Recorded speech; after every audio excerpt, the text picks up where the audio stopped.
Frank Bonada here for LowKick MMA. We are back after a small break. We didn't bother coming on for Erin Blanchfield versus Jessica Andrade. Even though the main event was fun, the rest of the card, awful. not really worth. Yeah. So feel good about the decision not not doing a show on that one. But this card's better. This is like a fine fight night, isn't it? There's some fun fights in there. Mm-hmm. You've got some interesting stories. Suarez coming back and Awful heavyweight awful heavyweight fight on the main card. Honestly, it's better than some of the ones that we've had. Yeah. You know what? It's better than Josh Parisian versus Jamal Pogues. It's probably going to be better than William Knight versus Nelson Crackney. He's been cut now as well. In fact, three fighters from that card last week have already been cut. They all should have been cut as well. Jordan Wright, William Knight, and William Knight. Someone else. I can't remember who the other one was. Yeah, that was a rough one. Condolences to anyone out there who bet on William Knight. If you bet William Knight, I feel really sorry for you. Oh man, yeah, take a break. That happens. But yeah, this week, I mean, I'm getting so sick of light heavyweight main events though. Oh, God, it's got to be said. But I guess this one might be fun. We've got Nikita Krylov taking on Ryan Superman Spann. Where are these guys ranked? They're not even higher. Wait, is Spann even? Yeah, Spann is number 8. Krylov is number 6. Yeah. I mean, Krylov's a sort of slight favorite. I guess probably fairly. I think just because of the wrestling, right?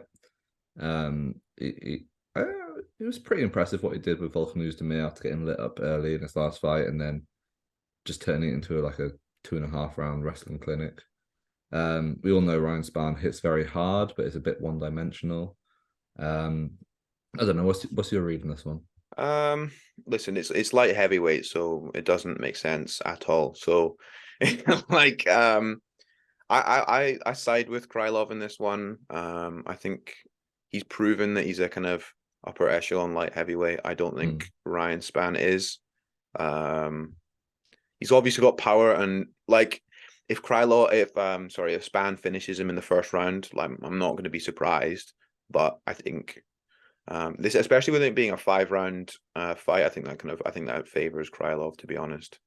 Yeah, I think he gets this one done. Yeah, but again, it's like light heavyweight is just one of those ones that you can never be too sure on it. You know what I mean? Yeah. And I know Spann knocked out Reyes, but honestly, I don't think you can read too much into that. And just like you can with the Gustafsson win, I know he beat Oezdemir after that. That's true. I just think you can't read too much into those performances. I think like the Reyes one, it was like every time he was getting hit, he was getting hurt, and I think there was just something. I think just the chin's not there anymore, so he knocked him out with a jab. It was a jab that finished it. Yeah. So I think it made Spann look a lot better than he is.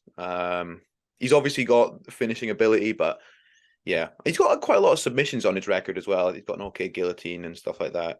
But yeah. I don't think he's getting this one done by submission. He's a club and sub guy, isn't he?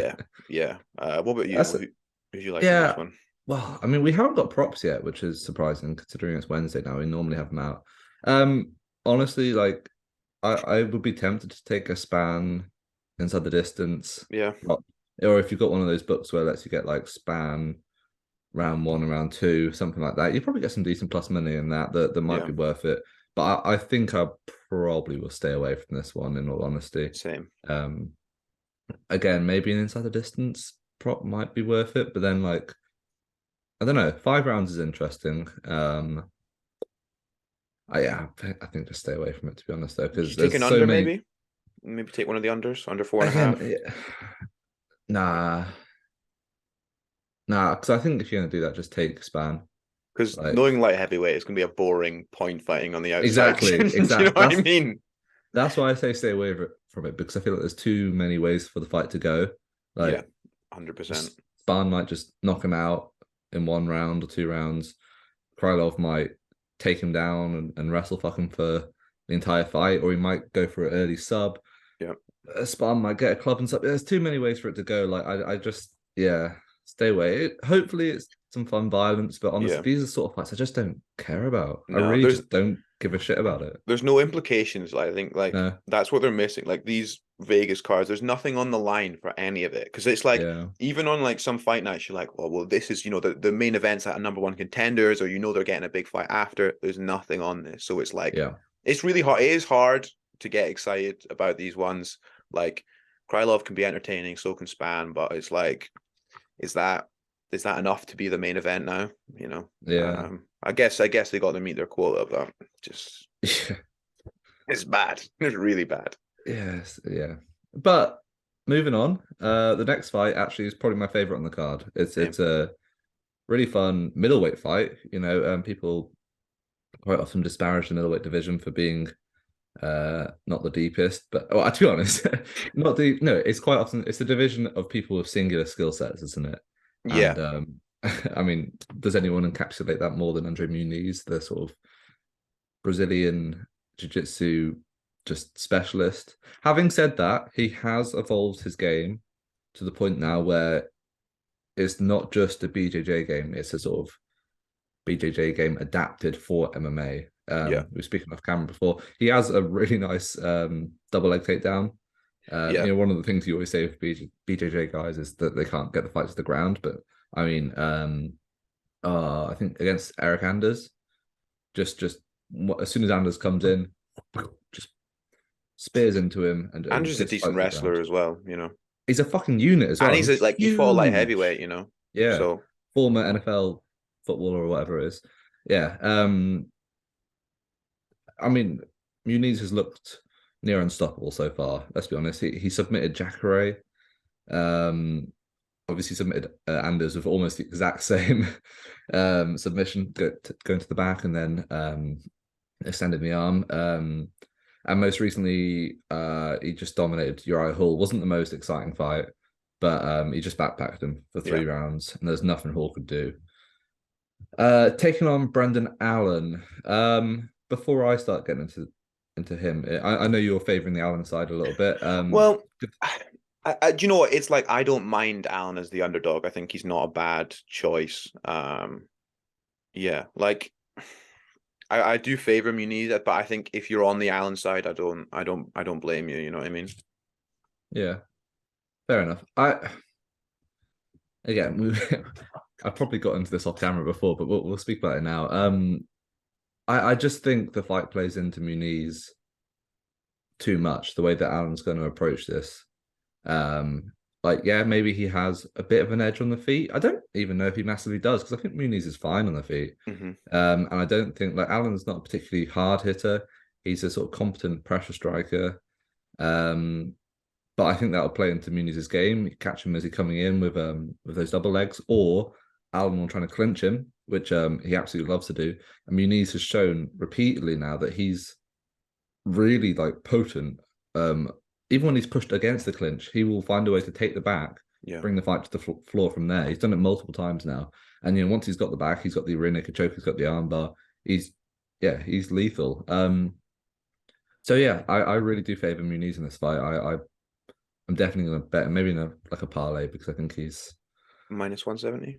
Minus 200. I think I got him at minus 188 and parlayed him with Tatiana, which gives you sort of just under even money. That's my read. I favour Muniz quite heavily. I mean, I think Muniz definitely has I think Allen's he's a competent grappler. The question is how long can he keep Muniz off him, and probably keep it on the feet, which is where he's going to find. If he's going to find success, it's going to be on the feet. It's not going to be on the ground, Yep, that's the issue though, isn't it? I feel like Allen loves grappling. He's a really slick submission artist. Most of his finishes, at least as of late, they've come by submission. Yeah. And is that sort of ego going to let him just lead to him just get into grappling exchanges with Muniz? If he does, I feel like that's just a nightmare.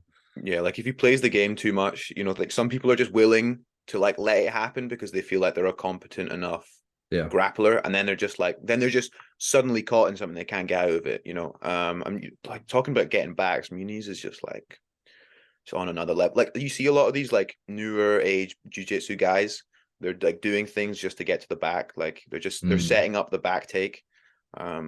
It's great to watch, but man, yeah, I know you said you're high on Muniz. I think he gets it done as well, but how far do you think he ultimately goes? Well, yeah, that's the thing, isn't it? It's the division of single skill sets. We've seen how Yeah. far, well, actually, in the division above, how far Paul Craig went with BJJ game. But these guys don't hit quite as hard in this division. They're not quite as sort of crazy athletes, at least until you get to like the Paulo Costas of the division. I mean, just looking through at the people ahead of him, I mean, I'd favor him against Jack Manson probably. Roman Dolite would be a great fight. Actually, that would be a lot of fun. Yeah, I reckon he'd beat Sean Strickland. Costa might just blow him out the water. I don't know. Derek Brunson, I'd favor him against Marvin Vittori. Maybe I don't know. Vittori, Whitaker, those sort of guys. They're like well-rounded. They have other skill sets. Yeah, yeah, that's why they're top five. Yeah, yeah. I would be surprised if he doesn't make it into the top five at some point. Yeah. Competing for that sort of top echelon spot. Probably doesn't compete for a title, but he has got that sort of like it's the grappler's equivalent of Alex Pereira's left hook. Like, yeah, he can just finish a fight just like that, and he does it so quickly and so just slick and competent. Yeah, like I said, I'm a big fan of him. Do you think he finishes Alan? Yeah, I do. Well, because I think Alan's going to engage in the grappling with him. Yeah. There will definitely be one period of time over the course of the fight where Alan starts grappling with him. Yeah. And I think Muniz is that good that he can capitalize and get the fight out of there. But I guess we'll move on then. Augusto Sakai, Don'Tale Mayes. Yeah, as we said before, I mean, there's always a heavyweight fight on every single UFC Apex card. Is Sakai still ranked? No, I don't think so. No, he was for a while. He better not be ranked because he's lost 4 in a row. Okay, yeah, that's fair enough. But to be fair, Overeem, Rosenstruik, Tuivasa, and Spivak, they're all like top 15 fighters, top 10 fighters even. But he's been stopped in every single one of them as well. So yeah. But Don'Tale Mayes is a massive step down from those guys, though. He really is. Yeah. That and oh my god, that last fight, Hamdi Abdel Wahab. Have you ever seen worse fight IQ from a fighter in your life? Jesus Christ. Yeah, I don't know. I had like a weird like soft spot for Sakai because he's a heavyweight. He's a heavyweight with a Muay Thai game, kind of. I don't know. Maybe Mays just takes him down and ground and pounds him out, but I don't know. He was trying to go strike for strike with Hamdi Al-Wahab. And I don't know. Yeah, I just think that Sakai has enough in his game to get this win. If he doesn't, he probably should be cut from the UFC, let's be honest. A 5-fight losing streak in the heavyweight division, if you're losing to Don'Tale Mayes, this isn't the division for you. But he's still only 31 years old, and he really did show flashes of good form prior to the 4-fight losing streak. I don't know. What's your read? He has some decent wins. Like Sakai's got some decent wins prior. Yeah. I mean, he last one in what, mid 2020. It's been a while since he's had a win. Yeah. You know, is it just he's had a tough run of competition, or is it just that he's maybe fallen off a little bit? It's kind of hard to tell. And Maze's record is just like you can't. I'm sorry, but you can't read much from it because it's really bad. So it's like I don't know what level he's at either.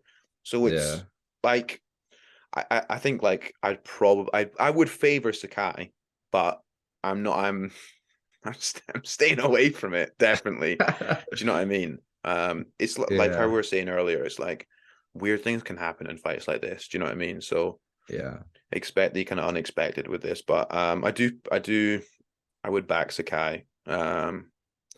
Better record, but proven that he can at least be ranked. You think he was ranked number 11 when he fought Overeem or something like that, which is all right. So he's proven he can be up there, but is he the same? Especially after he's been stopped 4 times in a row. We'll see. But I do prefer Sakai. I think he's minus 138 now, something like that. I have played him at minus 110.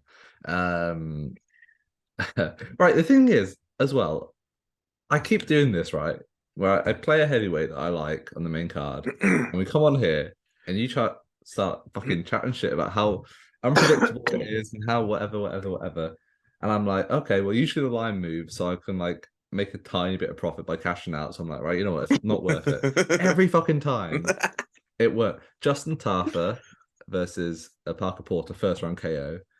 Chris Barnett versus Jake Collier, second round KO. And there's definitely been more, but those are the 2 that really stand out because I cashed out on both of those. Are you saying that like you confidently played Chris Barnett? Nah, to be honest, with Chris Barnett, it's sort of like a meme, a meme bet. A meme bet, yeah, exactly. He's been matched up with someone, hasn't he? Chase Sherman, I think. Oh, just get in the bin. That's gonna be a Apex main event, actually, I've heard.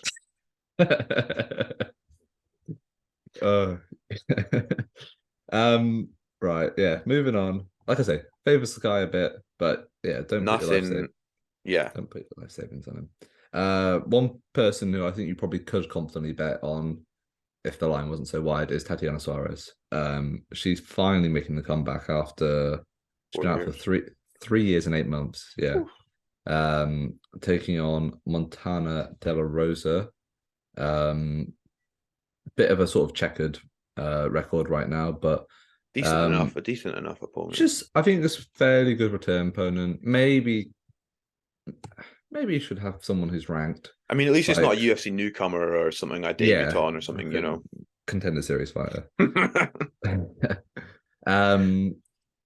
I think if Suarez comes back and competes how she was before, there's no reason why she shouldn't just run through this fight. Yeah, I think if she's healthy and 100%, we've seen she compete at a much higher level. So if she's even close to that, I think she'll get the job done quite comfortably. She's minus 800. Yeah, I'm all right. Do you know what I mean? Like, as much as she's good and whatever, she is still coming off a long layoff, which we've seen that trouble the best of fighters. So hopefully she's back. What was her injury that she had? I think she had repeated ones, like with her legs or knees or something like that. I can't remember specifically. Yeah. Well, hopefully she's 100%. I think, and if she is, or if she's even close to it, I think she gets it done pretty comfortably. Yeah, you thought so. She's an elite wrestler. Yeah, she's big, and she's in women's MMA. What's that supposed to mean? I mean, Carla Esparza got to the title twice with little more than wrestling. So is she moving up though, Suarez, to flyweight? Is it not a flyweight? I thought it was. So she won't have that size. This one is flyweight, but I think she was saying that her future might be at strawweight. She just needs a little comeback, Yeah, exactly. Yeah, like I said, I've parlayed with Suarez with Muniz. It's pretty much my only proper bet on this card so far. So I think that's I feel pretty confident in that. Yeah. There's not much more to be said on this one. Like, it's exciting to see her back, and hopefully she does pick up exactly where she left off. Obviously got a big future if she does. 32 years old. Yeah, still enough time to make a push. Yeah. And the UFC will push her. If she comes back and reclaims that form, they will definitely push her. For sure. Okay, Mike Mallott versus Johan Lainesse next. Welterweight fight. 2 Canadians going at it. I haven't got a side, but have you got a read? I mean, I have a little. I did a little bit of tape on it. I've honestly not watched a huge amount of either of these guys. I know Lainesse had a really bad performance against. We were just talking. Was it Gabe Green or No, Dorian Darian Weeks? Weeks. Darian Weeks. But he hits hard. We know that. Mallott. I was just from what I watched, I feel like he keeps his head on the center line a bit too much when he's throwing shots, and he's a little bit suspect defense. I think, especially on the back foot. I'm not a huge fan of it. Small fought at featherweight, lost to Hakeem Dawodu heavy Oh, featherweight actually. and now he's at welterweight. Yeah, and Lainesse is a big guy, so like I think the line is wide. I think Mallott's like -225. I'm all right, thank you. So I think if maybe Lainesse by KO, maybe he catches him. But I wouldn't be surprised if either one won. I've not got a side. I'll stay away from it. But I don't mind. I don't mind the underdog in it, to be honest, just because I think the line's a bit wide for me. And, there's definitely some like things that go Lainesse's in his favor in this one. Yeah. Yeah, I don't know if I'll take a side either. But yeah, Lainesse has a win over Justin Burlinson, who, like, if you're a fan of Cage Warriors and all that, you'll know the name. Which is a solid win to have in your record. Mallott obviously just sparked out Mickey Goal. But then that was that was 10 months ago. He hasn't fought since. I mean, maybe an inside the distance play. Maybe, I don't mind that. Mallott inside the distance. I don't know. Like I say, props on that, so we can't get a proper read on that. Which is annoying. It is annoying. Yeah, I haven't got much more to say. I think Mallott looked fairly good against Gall. But Gall's not like especially on the feet, because most of that fight played out on the feet. Yeah. Yeah, I don't know. It's one of those ones. It's like if you have a case for either side, I'm not mad at it. Yeah. It's not. If you see something that you think no one else has seen, take it. I'm not invested in it as well. Do you know what I mean? So I'm not. But yeah. I mean, I bet Lainesse against Weeks, and I came away being like, Jesus Christ, like no one should be making money off that fight unless you play the over. Like it's just, rough watching. Okay, according to Tapology, last fight on the main card is Eric Gonzalez versus Trevor Peek. And that's a short notice fight for both men. They both had their opponents fall out. Eric Gonzalez on a 2-fight losing streak since signing to the UFC, knocked out by Jim Miller on short notice, and then came in against Terrence McKinney, really suffered against the grappling and was submitted. Trevor Peek is a Contender Series guy. I believe he has 100% KO rate, which is like, it's kind of cool, but it's also like, how good are you? Yeah, how good is the opposition? Because you really shouldn't be. If you're fighting decent level opposition on your way up, you shouldn't really be KOing them all, unless you're like, someone of a ridiculous talent level. Looking at his record, like, I mean, his what is this? His 5th fight against Warren Smith was 8-13 record. But then after that, he went and fought Carmel Worthy, he does get knocked out a lot, but he's a UFC veteran. Malik Lewis on the Contender Series as well. To be honest, I think probably inside the distance play is a good one for this. I might even take Peek inside the distance, to be honest. I don't know. How good is Gonzalez? It's kind of hard to tell. I must say I've only watched his UFC fights. I haven't seen any of his regional stuff. Miller smoked him, and he couldn't really deal with McKinney's wrestling. So I don't know. Pete's going to come out here. He's going to throw bombs, and I think I'll probably back him to get the KO. Maybe I'll do a bit more tape study on this, but I don't know. Honestly, I didn't even realize this was on the main card. It might not be. It's Tapology, so it's hard to tell. I'm always skeptical. I can't even talk. I'm always wary of people like coming in with like I'm not even going to try and say it. People like coming in with records like Peak, and I don't know. I'm not sure really, to be honest. I don't have again, it's just like It's just like a nothing fight, you know. Yeah, I thought I'd have more like plays in this card than I do, to be honest. But There's nothing I really like, to be honest. um outside of that one parlay with Suarez and Muniz, looking down the prelims as well, like Poor. And it's oh, just there's another. that It's just another. Rafael Alves is very fun. He's the guy he had that crazy war with Drew Dober. And he's Oh fighting yeah, a undefeated guy out of Tajikistan.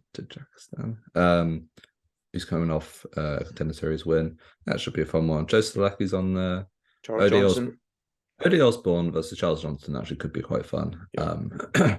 Osborne is like a real sort of KO or bust or finish or bust sort of fighter. And Charles Johnson's really looked quite good. Yeah, like, I like Charles Johnson. Yeah, I like him. Super active as well. And yeah, he's relentless. Like, which is great. Like, I like seeing guys who are willing to take short notice fights and stuff like that. I mean, when he fought 1 month and 6 days ago against Jimmy Flick, when he knocked him out. Yeah, and that was rough as well when he knocked out Jimmy Flick. I remember people were on Jimmy Flick's side for that, and I thought it was mental. I actually thought it was bizarre. I know. I think I played Johnson inside the distance at like minus 200. Honestly, it was like minus 150. Yeah. Is there anything else you like? Oh, man, there's just not a huge amount. It's just not a very uninspiring card, as always. Yeah. Nah, honestly, I might take Spann by KO. Just going down it. I put a half unit on Sakai. Maybe just to make things interesting, I might take Mallott inside the distance. Maybe Peak inside the distance. I was sort of high on Jazz Devicious for a bit. She beat Kay Hansen really convincingly in a fight where everyone was high on Kay Hansen at the time. But then Kmart lost to Natalia Silva. I don't know. I don't really know the person she's fighting. She's off LFA, Gabriela Fernandez, but I don't know. Maybe I'll look into that. Just Vicious by decision is always a pretty solid bet, in my opinion. Your dog, have you got the dog and the lock of them? Oh Lord, the lock of the night is going to be super difficult.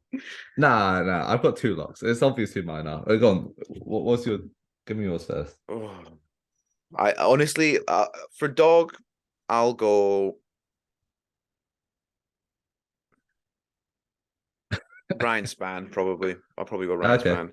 I thought you were going to go Brendan Allen. I was thinking about it, but then I just, you know what? I don't know. I convinced you. And then lock. I mean, you kind of got to go Suarez, don't you? Because it's the only one that you could ever see. It's the only one you can go, I definitely could see that person winning 100%, you know.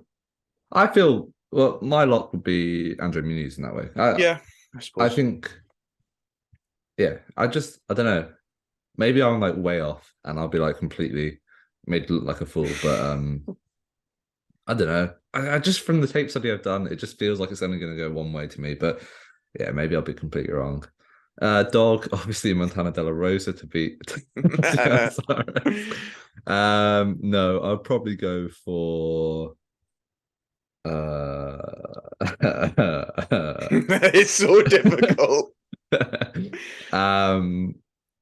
Maybe Rafael Alves plus 150 against that Aliyev guy. Jordan Levitt, maybe. Not bad. Yeah, I don't know. How good is Jordan Levitt? I'm not really. No. Or Jazz Vicious at plus 110. Like I said, I haven't really tape studied that film, that fight yet, but I think she's decent and she's fighting a debutant. Yeah, we'll say Jazz Vicious plus 110. There we go. That was UFC Fight Night, Krylov versus Spann, UFC Vegas 70, I think it was. 70, yeah. Yeah. God. 70 too many, by the way. The first couple were okay during COVID times, but like now it's like when there was like no need. There was a reason that we started doing the pandemic. Do you know what I mean? It's like people forget it was because there was literally no other option. Oh, yeah. Well, next week we have a quality card, a really bloody good card. John Jones versus Cyril Gane. Garner's going to go out there, get an easy W, bring it home to France. Definitely. Shevchenko versus Grasso. That's probably one of the more fun flyweight title fights we've had in a while. I quite like Grasso. Shevchenko will probably win, but it's still fun. Bo Nichols in action, making his debut against Jamie Pickett. Jeff Neal versus Shavkat Rakhmonov is a great fight. Jalen Turner versus Matthias Gamrot. Cody Garbrandt. Yeah, Garbrandt versus Trevin Jones. Ian Gary. Oh my! Is he fighting this weekend? Yeah, next weekend. Kenan Song. I'm gonna fade him. I would, not against Song. I think the next fight they'll give him someone big that you can probably. Oh, do you know what? They're going to give him Brian Barberena. They might, and then they're going to give him. Oh my god! See him calling out Brian Barberena. It's embarrassing, mate. Or they're going to give him some walkover next. They'll give him Brian Barberena, and then they'll give him Wonderboy, I reckon. See if I'm going to be so. I see if they do. No. Yeah. Jeez. I reckon they will. But the thing is, that's a fun fight. Like Wonderboy against Kevin Holland. Insane. Also on that card, Derek Brunson versus Dricus Duplessis. And that'll be a good one, actually. It'd be chaos, man. I hope Brunson just stays on the feet and just like charge. Chin up in the air. Oh, it'd be funny. Amanda Hebas versus Viviane Araujo as well. Yeah, good card that. Julian Marquez is fighting. How is he still in the UFC? I don't know. I don't know. Who's he fighting? Marc-Andre Barriault. Oh, well, yeah, that makes sense. I think his Barrier will probably get KO'd by Marquez. Yeah, something annoying like that will happen. Do you know what I mean? What was that fight when I played Barrio and it was like just the worst thing I've ever done in my life? Was it? It was the Anthony Hernandez one. Was it? Because I was on the Hernandez side. Yeah, I don't know. I don't know why I tried like fading Hernandez for a while. It was just such a bad run. I was convinced that he wasn't good, and now I'm just like, yeah, I was definitely wrong on that one. Is it Matthias Gamrot as well? Yeah, Gamrot versus Jalen. Oh, what a fight. That's a crazy fight. Yeah, I'm so glad Dan isn't fighting Jalen. Thank God. Oh man, I like how they've saved Pickett to feed to Bo Nickel because they've rescheduled this fight twice, I think. Yeah. Because obviously Jordan Pickett's really bad, and James Pickett. Yeah, he's training with Chris Weidman for this one, so we'll see. Pickett. Pickett's training with Chris Weidman. Oh yeah, because that'll nullify. Bo Nickel. Yeah, Bo Nickel's collegiate wrestling, won't it? Yeah. Gonna absolutely demolish him. Imagine if Jamie Pickett beat Bo Nickel. I would laugh because I don't know. The steak video, I don't like the videos of him cooking steak keep coming up on my Instagram. It's kind of annoying. You've not seen the ones of Bo Nickel? No. Oh, him cooking steaks keeps coming up. I don't know. I should also ask, do we have any plays on Bellator or Tommy Fury versus Jake Paul? What are the odds on? Because I was going to famously take Dylan Dennis to beat KSI. Yeah, that would have cashed as well. I actually, and no one can ever say it won't because it never happens. So, I believe, Jake Paul is a -163 favorite. Tommy Fury +130. I might take Jake Paul, to be honest. I'm not gonna lie. I hate Tommy Fury. I really just don't like him. Wait, and you like Jake Paul? I think they're both bad. They're both. You know what? Honestly, they are both so bad. They wouldn't win a Southern area title. They are horrendous at boxing. Golden Glove. They're getting a WBC ranking for this. Yeah, no. Well, I think it's only Jake Paul who gets it. Because that makes sense, doesn't it? That makes sense. He beat Anderson Silva, mate. Don't even get me started. The guy's awful. Anderson Silva beat Julio Cesar Chavez Jr., who is the son of one of the best fighters of all time. Yeah, but Julio Cesar Chavez wasn't even good when he was a world champion, and then he did 5 years of cocaine. Right? Do you know what I mean? But are you actually going to take Jake Paul inside the distance? I don't know. No, I might just put you know him straight. Do you know what? I actually did bet Anderson Silva by decision in the last one. It was like +750, and I thought that's a fucking juicy line. Yeah, I might have as well, to be fair. I've know. bet against Jake Paul quite a few times. Because when it cashes, mate, it's going to be oh man, that feeling. It's going to be tremendous. It's gone away now. I don't even care. Like, he's actually fighting someone I dislike more than him. So I'm just like, he is such an annoying little gobshite. I just can't. I can't stand him. But see, Carl Froch's going after him. Yeah, I'd love to see him fight Carl Froch. I'd love that. How old is Carl Froch now? Doesn't matter. 42 probably. Fair. The Cobra. Cool. He was never very good at boxing, but he was hard as nails. Yeah, that'd be a fun one. I doubt it'll happen though. Anything in Bellator? I haven't. I've probably put together like a parlay or something. There's that younger Zabit's younger brother is competing, Kasan Magomedsharipov. And then there's a couple of like Irish talents on there. Also Yaroslav Amosov, right? The champion from Ukraine. Is defending his title against Logan Storley. He's at minus 170. I might actually take that. Maybe parlay it with like Kasan Magomedsharipov is minus 1,000. Yeah, Bellator lines. To be fair, parlay him with Amosov and you got minus 136. I might just take that, to be honest. Might just take that. There's that Kenny Mokonana, who looked like a bit of a talent. Carl Moore's on there, Brian Moore as well, Charlie Ward in the mix. Dara Kelly looks pretty good actually. Pedro Carvalho. Oh he's man, do you know what? I bet Matt Spinell against him. So did I. Yeah. He was in like one of my. Don't even talk about it. Let's move talk about it. All right. Well, we'll wrap things up there then. It looks better on paper than last week. We'll say that much. Yeah, but last week was the worst card that the UFC has ever put on. I don't know. Do you remember Holm versus Vieira? Was it? That was another rough one as well. But yeah, it was not a great week. But we were back with a bang, and then after that, it's UFC 285. John Jones versus Cyril Gane. Valentin Shevchenko versus Alexa Grasso. Going to be a big one. Have a lot of plays on that one, definitely. Yeah. And then the week after, it's a decent one as well, I'm sure. Or is it? Yeah, no, it's a really good run now because is it Marab versus Jan?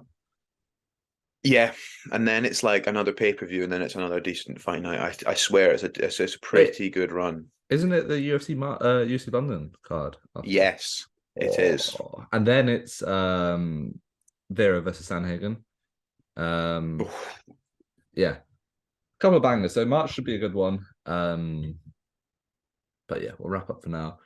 If you like the show, subscribe, follow us. Murdo Todd, Frank Bonada on Twitter, social media, all that. We'll be back next week.